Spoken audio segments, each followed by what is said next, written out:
Trust me, I get it. You're feeling the pressure to keep your faith separate from your work, worried that pursuing your God-given dreams might be seen as selfish or misguided. For far too long, we've been held back by a world that tells us that faith and ambition don't mix, that our divinely inspired visions are just wishful thinking. But here's what I've discovered. Our faith isn't a liability in our leadership. As a matter of fact, it's the source of our strength and wisdom. When we fully integrate our leadership with our Christian values, then and only then do we tap into that unshakable divine power. The real challenge is navigating how to boldly pursue our purpose while staying anchored in our faith. And that's exactly what The Beacon Show is all about. Each week, we bring you biblical wisdom and practical strategies from true beacons, Christian leaders who are illuminating the world. And it's also that you can let your light shine brighter and brighter. I'm Tamara Jackson, and this is The Beacon Show.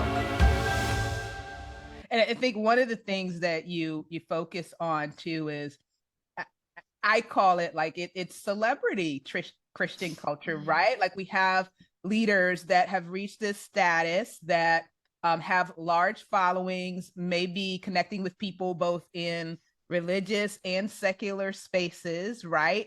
And so it's a tough dynamic, right? In some ways, the persona that they have draws people to them, and by implication, we hope to Christ, but also it's a very tricky space to be in, right? Because you can find yourself falling into sin. So based on your study, like, how do we avoid that? Like, do you have any words of wisdom for us to make sure that we don't repeat some of those mistakes?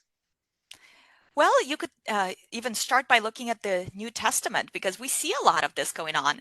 Or actually, even the Old Testament. I mean, David fell into a lot of this trouble.